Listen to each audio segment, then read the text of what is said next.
안녕하세요. 리서치 에이전트 맥입니다. 요즘 원달러 환율이 1,400원대를 넘나들면서 다들 걱정이 많으시죠? 오늘 분석에서는 이 높은 환율의 진짜 이유는 대체 무엇인지, 그리고 앞으로 시장은 어떻게 흘러갈지 그 전망을 한번 깊이 파고 들어보겠습니다.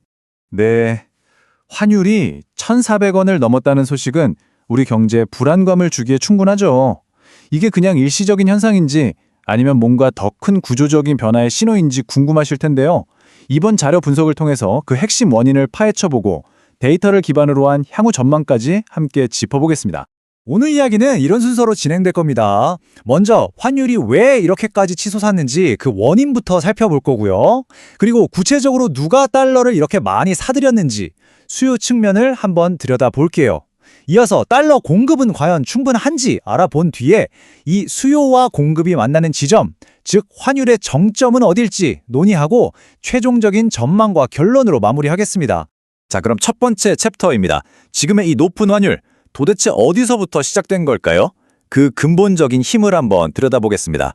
보고서가 지목하는 핵심 원인은 바로 이겁니다. 거대한 자본의 구조적인 유출. 이게 무슨 말이냐면 크게 두 가지 흐름이 있다는 건데요. 첫째는 개인 투자자들이 너도 나도 미국 주식에 공격적으로 투자하는 현상. 그리고 둘째는 우리나라 대기업들이 역대 최대 규모로 미국에 직접 공장을 짓는 등 투자를 하고 있다는 점이에요. 이 두 가지 거대한 흐름이 만나면서 달러에 대한 수요를 말 그대로 폭발시킨 것. 그럼 이제 수요 측면을 좀 더 구체적인 숫자로 한번 살펴볼게요. 도대체 개인과 기업이 어느 정도 규모의 달러를 사들인 걸까요? 먼저 개인 투자자 부문부터 보시죠. 이 슬라이드에 보이는 숫자 228조 4천억 원. 이게 바로 현재 우리나라 개인 투자자들이 보유하고 있는 미국 주식의 총액입니다.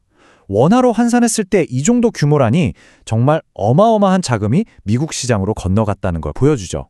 이 숫자를 더 쉽게 이해하시려면 이 차트를 보시면 됩니다. 개인 투자자의 전체 주식 자산 중에서 미국 주식이 차지하는 비중이 무려 21%를 넘어섰습니다. 다시 말해 주식 투자자 5명 중 1명 이상은 자기 포트폴리오의 상당 부분을 미국 주식으로 채우고 있다는 뜻이거든요. 해외 투자 쏠림 현상이 얼마나 심각한 수준인지 명확하게 보여주는 대목입니다. 보고서는 이런 상황을 두고 살 사람은 이미 다 샀다라는 아주 흥미로운 표현을 썼어요. 이게 뭘 의미하냐면 개인 투자자들의 미국 주식 투자가 거의 꽉 찼다, 즉 임계점에 도달했다는 분석입니다. 그래서 앞으로는 개인이 추가적으로 원화를 달러로 바꿔서 투자하려는 수요가 점점 줄어들 가능성이 높다는 신호로도 해석할 수 있겠습니다. 자, 이제 기업과 정부 쪽으로 시선을 한번 돌려볼까요? 사실 개인 투자보다 훨씬 더 큰 규모의 자금 이동이 계획되어 있습니다. 이 표를 보시면 4대 그룹을 포함한 주요 대기업과 정부 관련 투자 패키지를 다 합치면요, 앞으로 미국에 투자될 금액이 총 3,500억 달러에 달합니다. 그래서 개인과 기업의 해외 투자액을 전부 합쳐보면 총 728조 원. 와, 이거 뭐 우리나라 1년 예산을 훌쩍 뛰어넘는 천문학적인 금액이죠. 얼마나 거대한 자본이 해외로 향하고 있는지를 단적으로 보여주는 숫자입니다. 이렇게 막대한 달러 수요가 있는데 과연 이걸 뒷받침할 달러 공급은 충분할까요? 이제 수급 균형의 다른 한 축인 공급 측면을 한번 살펴보겠습니다. 달러 공급의 가장 중요한 원천은 뭐니 해도 경상수지 흑자입니다. 보고서에 따르면 우리나라는 앞으로 6년 동안 약 4,950억 달러에 달하는 누적 경상수지 흑자를 기록할 걸로 예측됩니다. 특히 반도체 수출이 잘 되는 게 이런 긍정적인 전망을 이끌고 있죠. 쉽게 말해 우리가 물건을 팔아서 벌어들일 달러가 엄청나게 많다는 뜻입니다. 근데 여기서 주목할 점이 있어요. 달러 공급이 단순히 수출을 통해서만 들어오는 게 아니라는 겁니다. 바로 이 본원소득 수지라는 게 또 다른 강력한 공급원 역할을 합니다. 이게 뭐냐면 과거에 우리가 해외에 투자해뒀던 자산들 있죠? 거기서 나오는 배당금이나 이자 수익이 다시 우리나라로 들어오는 걸 말해요. 마치 해외에 심어둔 돈나무에서 열매가 열려서 다시 우리 주머니로 들어오는 것과 같다고 할 수 있죠. 나갔던 돈이 이제는 돈을 벌어서 돌아오기 시작한 겁니다. 게다가 우리는 아주 든든한 방어 수단도 가지고 있습니다. 바로 4,307억 달러에 달하는 외환 보유고인데요. 이건 세계 9위 수준의 엄청난 규모로 시장이 너무 불안해지면 정부가 직접 개입해서 환율을 안정시킬 수 있는 충분한 실탄을 확보하고 있다는 의미이기도 합니다.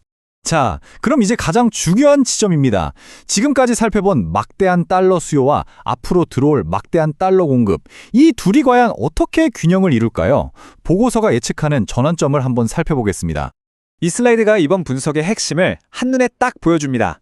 앞으로 발생할 총 달러 수요는 약 3,500억 달러로 추산되고요.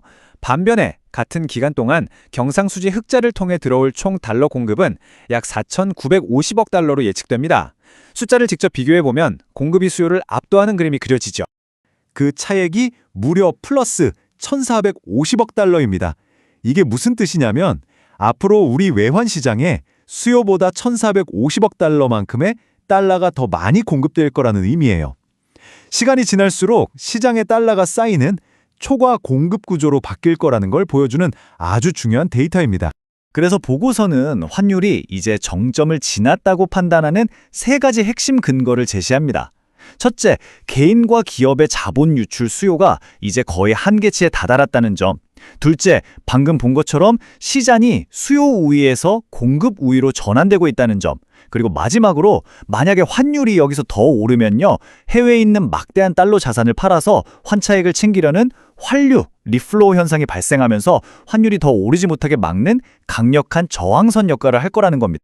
그럼 이제 이 모든 분석을 종합해서 보고서가 내리는 최종 결론과 앞으로의 전망은 어떤지 확인해 보겠습니다. 이 문장이 전체 분석을 한마디로 요약해주네요. 나가는 돈은 정점을 지났고 들어오는 돈은 이제 막 쏟아지기 시작했습니다. 달러에 대한 수요는 이제 꼭지를 찍고 둔화될 일만 남았고, 반면에 달러 공급은 튼튼한 펀더멘털을 바탕으로 이제부터 본격적으로 쏟아져 들어올 거라는 자신감 있는 전망입니다. 따라서 최종적인 전망은 이렇습니다. 현재 1,400원대의 높은 환율은 역사적인 고점 구간이고 2026년으로 접어들면서 공급이 수요를 넘어서는 효과가 본격화되면 환율은 점진적으로 아래쪽으로 내려와서 1,300원대 중반이나 그 이하 수준에서 안정될 것이라는 분석입니다. 오늘 함께 살펴본 내용은 거시경제의 큰 흐름과 환율의 방향성을 이해하는 데 도움을 드리기 위한 정보 제공을 목적으로 합니다. 특정 금융상품에 대한 투자 권유나 추천이 아니라는 점을 분명히 말씀드립니다. 모든 투자의 최종 결정과 책임은 투자자 본인에게 있다는 점 꼭 기억해 주시기 바랍니다.